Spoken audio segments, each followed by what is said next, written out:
अनिका अपनी मॉम के साथ जाने के लिए प्रेस कॉन्फ्रेंस से जाने लगी, लेकिन इतने में ही भावना सामने आ गई और उसने कहा, रुको 1 मिनट, अब सब कुछ खत्म हो गया है, अब प्लीज मुझे फोटोज दे दो। ओके, अगर आपको फोटोज चाहिए तो मैं आपको दे देती हूँ। अनिका खुशी खुशी मान गई बिना किसी झिझक के। उसने शौमिक से फोल्डर लेकर भावना को दे दिया। भावना ने वो फोल्डर लिया और उसे खोलकर देखा। भावना के लिए समय जैसे रुक गया था। भावना की नजरें अपने सामने खाली फोल्डर पर गई और उसका सर फटने लगा। वो अनिका के जाल में फंस गई थी। हाँ, असल में मेरे पास कोई सबूत नहीं था, लेकिन अभी कुछ देर पहले फिर आपको किस बात के लिए गिल्टी महसूस हो रहा था? अनिका मुस्कुराकर भावना से पूछने लगी। उसके ये कहने पर सभी लोगों को असलियत और भी साफ दिखाई देने लगी। भावना, आप और क्या कहना चाहेंगी? जैसे ही अनिका अपनी मॉम काव्या और शौमिक के साथ वहां से चली गई, सभी रिपोर्टर्स ने भावना को जल्दी से घेर लिया। उसने नोटिस किया कि अब सब उसे अलग तरह से पुकार रहे थे। भावना जी से वो सिर्फ भावना हो गई थी। मॉम! उसी पल सलोनी जोर से चिल्लाई। भावना अपनी हार से इतनी बौखला गई थी और वो अपनी जगह पर ही बेहोश हो गई। BMW कार में अनिका, जो कि बैक सीट पर बैठी हुई थी, शौमिक की ओर देखने लगी, जो कि फ्रंट सीट पर बैठे हुए कार ड्राइव कर रहा था। उसने शौमिक से पूछा, शौमिक, तुम यहाँ क्या कर रहे थे? बॉस ने मुझे कॉल करके सब कुछ बताया। हालांकि बॉस मीटिंग में थे, लेकिन वो प्रेस कॉन्फ्रेंस की पल पल की खबर रख रहे थे। इसलिए जब भावना ने मालाबार हिल्स रोड का नाम लिया तो बॉस ने लगभग सब कुछ गैस कर लिया था और मुझे इस मामले को इन्वेस्टिगेट करने के लिए कहा। लेकिन इतने कम समय में 20 साल पहले हुई बात के बारे में पता लगाना बहुत मुश्किल था। हमें सिर्फ एक आई विटनेस से पता लगा कि उस रात सड़क के किनारे एक प्राइवेट कार 1 घंटे तक पार्क्ड थी। शौमिक ने अनिका को सब कुछ समझाते हुए कहा। अनिका ने हाँ में अपना सर हिलाया।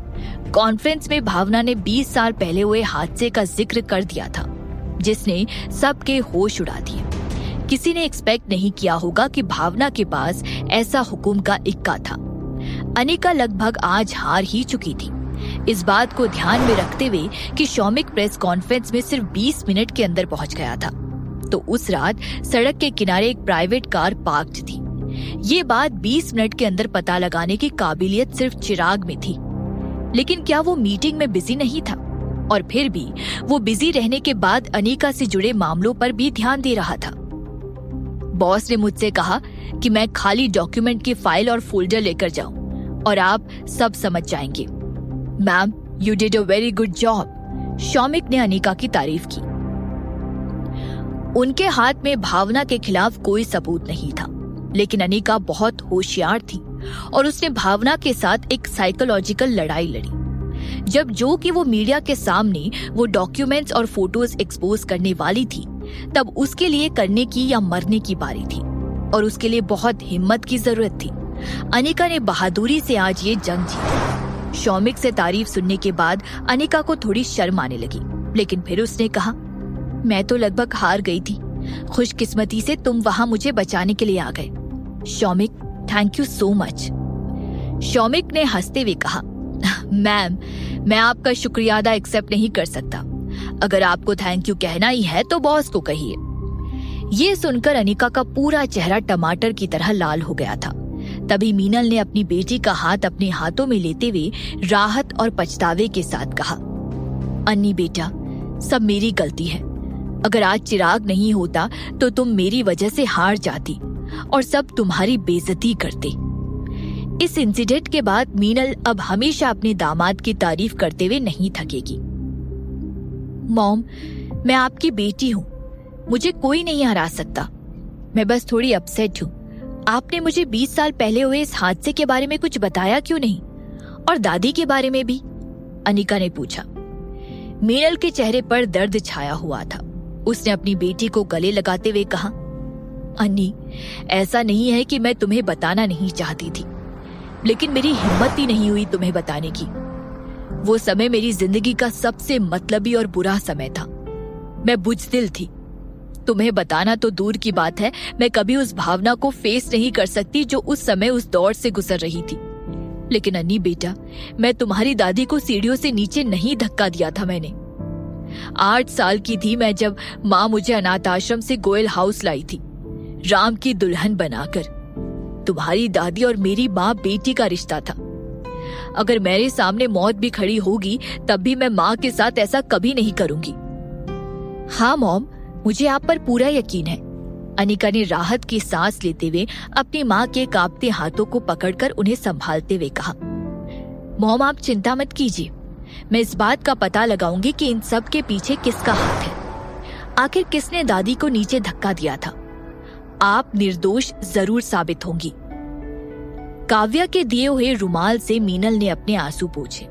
उसने हिचकिचाते हुए अनिका की ओर देखा और कहा, अन्नी, क्या तुम्हारे डैड को पता है कि भावना ने 20 साल पहले वो गुंडे वहां बुलाए थे? क्या तुम्हारे डैड जानते हैं कि उन्हें बेवकूफ बनाया गया था? अनिका थोड़ी चिढ़ गई और अपनी माँ की प्यारी आंखों में देखते हुए बोली, मॉम, जो आप अभी पूछ रही हैं उनका कोई मतलब नहीं है। भले ही उस रात डैड को भावना ने मैनिपुलेट किया था, लेकिन किसी ने भी उन्हें अपनी हद पार करने के लिए मजबूर नहीं किया होगा। और फिर उन्होंने भावना के साथ वही चीज दोबारा क्यों की? उन्होंने सलोनी का सच हमसे क्यों छुपा कर रखा? उन्होंने क्यों आपको डाइवोर्स दिया? मीनल ने अपनी नजरें झुका ली और उसकी आंखों से आंसू झरझर बहने लगे। मॉम, आप डैड के बारे में भूल जाइए। उनसे कोई उम्मीद ना रखना ही हमारे लिए सही है। उनकी ऑलरेडी भावना से शादी हो गई है और हम भी हमारी नई जिंदगी की शुरुआत कर रहे हैं। ओके? अनिका ने कहा। मीनल ने हाँ में अपना सर हिलाकर कहा, अन्नी बेटा, मैं 8 साल की थी जब मैंने गोयल फैमिली में कदम रखा था। मेरी तुम्हारे डैड के साथ कई प्यार भरी और अच्छी यादें जुड़ी हैं, लेकिन तुम्हारे डैड ने हमारे साथ बिल्कुल भी अच्छा नहीं किया। मैं अब बिल्कुल भी उम्मीद नहीं करूंगी कि हमारे बीच चीजें सही हो सकती है। मैं बस चाहती हूँ कि तुम हमेशा अच्छे से रहो, बाकी कुछ मायने नहीं रखता। अनिका की आंखों में आंसू भर आए। उसकी मॉम एक पुराने जमाने की क्लासी औरत थी। उन्होंने पिछले 35 साल से हमेशा अपने हस्बैंड को सपोर्ट किया और अपने बच्चों को पढ़ाया लिखाया। उन्होंने अपनी पूरी जिंदगी बिना किसी पछतावे के गोयल फैमिली के नाम कर दी। अनिका अपने मन में सोचने लगी, मेरी मॉम अपनी जिंदगी में ज्यादा कुछ नहीं चाहती है। उन्होंने मेरे डैड को अपना भगवान मानते हुए उनकी बीवी होने के नाते सब कुछ किया, और फिर अचानक एक दिन मेरी मॉम को भगवान ने उन्हें धोखा दे दिया और उनके पास अब सिर्फ उनकी बेटी है। और अब इस बीमारी के चलते इस सर्जरी के बाद वो और कितने सालों तक जी सकती है। मीनल के साथ किस्मत ने हमेशा बेवफाई की थी। हॉस्पिटल में लौटने पर डिनर होने के बाद मीनल सो गई। अनिका भी फ्रेश होने के लिए अपने रूम में वापस लौट आई। उसने अपने कपड़े चेंज किए और अपना फोन बाहर निकाला। फोन पर कॉल की कुछ रिंग्स बजने के बाद उसे फोन की दूसरी ओर से आवाज सुनाई दी। हेलो। हेलो। अनिका अचानक बर्फ की तरह जम गई। वो चिराग को थैंक यू कहना चाहती थी, लेकिन जैसे ही उसने चिराग की गहरी अट्रैक्टिव आवाज सुनी, उसे कुछ समझ नहीं आ रहा था कि वो क्या कहे। यहाँ उनकी बात शुरू भी नहीं हुई थी और उनके बीच एक ऑकवर्ड साइलेंस छा गया था। आखिर में चिराग ने उनके बीच इस खामोशी को तोड़ते हुए कहा, Anika, let's do a video call. हाँ, वीडियो कॉल, अनिका ने कहा। अचानक दरवाजे पर किसी की खटखटाने की आवाज आई। अनिका दरवाजा खोलने के लिए गई। दरवाजे पर एक नर्स अपने हाथ में आईपैड पकड़े हुई थी। उसने कहा, मैडम, चिराग सर का कॉल है। ये बहुत ज्यादा फास्ट था। अनिका ने कॉल कट किया और उस नर्स के हाथ से आईपैड ले लिया। फिर उसने दरवाजा बंद कर दिया। उस रूम में डेस्क नहीं था, इसलिए अनिका ने वो आईपैड कॉफी टेबल पर रख दिया। नीचे कारपेट पर बैठकर उसने वो आईपैड ऑन किया। अपने सामने एचडी स्क्रीन पर उसने एक ब्लैक डेस्क देखा। उस डेस्क के पीछे एक लेदर की चेयर थी और लकड़ी से बना हुआ बुक शेल्फ था, जिसमें कई अलग अलग तरह की बुक्स को काफी अच्छे तरीके से सजा कर रखा था। डेस्क के बगल में एक यूरोपियन स्टाइल की लाइट लगी हुई थी, लग्जरियस लेकिन सिंपल। अनिका एक नजर में देखकर बता सकती थी कि ये जगह बहुत एलिगेंट और मिनिमलिस्ट थी। तभी चिराग आकर उस लेदर चेयर पर बैठ गया। उसने व्हाइट शर्ट और ब्लैक पैंट्स पहनी हुई थी। उसके शर्ट के पहले 2 बटन खुले हुए थे, जिससे उसका मस्कुलर चेस्ट अनिका की नजर में दिखाई दे रहा था। उसकी पर्सनालिटी उसके बैकग्राउंड से काफी मेल खा रही थी। चिराग उस लेदर की चेयर पर आराम से पीछे टिककर बैठा हुआ था। उसके सामने टेबल पर डॉक्यूमेंट्स का पहाड़ रखा हुआ था और साथ ही बगल में कुछ पैसे भी। ऐसा लग रहा था शायद वो कुछ देर पहले काम ही कर रहा था। अनिका ने कभी सोचा नहीं था कि आईपैड शुरू करने पर वो डायरेक्टली चिराग को देख लेगी। वो भी उसी की तरह पीछे सोफे पर टिककर आराम से बैठी हुई थी और उसके हाथ कॉफी टेबल पर लहरा रहे थे। चिराग को देखते ही अनिका सीधा बैठ गई और उसने अपने आप को ठीक किया। चिराग ने अनिका की ओर कुछ देर तक देखा और फिर कहा, तुम इतनी मैसी क्यों दिख रही हो? क्या तुमने अभी अभी शावर लिया? अनिका थोड़ी शर्मा गई। वो अपनी तितली के पंखों जैसी आंखों की पलकें जल्दी जल्दी झपकाने लगी। वो उनके बीच इस अजीब टेंशन को मिटाने के लिए कुछ कहना चाहती थी, लेकिन उसने देखा कि उसके गीले बाल से पानी टपकते हुए आईपैड पर गिर रहा था। ओ गॉड! चिराग इतना काम करने के बाद भी इतना डैशिंग लग रहा था। वही अनिका किसी गांव से आई हुई लड़की नजर आ रही थी। अनिका ने झूठी हंसी निकालते हुए पास में से टिश्यू पेपर लेकर उस पर गिरा पानी साफ किया। फिर अपने बालों को पोंछते हुए उसने कहा, हाँ, मैंने अभी अभी शावर लिया। चिराग, आज के लिए थैंक यू सो मच। चिराग अपने सामने अनिका की क्यूट हरकतों को देख रहा था। उसने ये जाहिर नहीं होने दिया, लेकिन उसकी आंखों के कोने में अनिका के लिए बेहद प्यार छुपा हुआ था।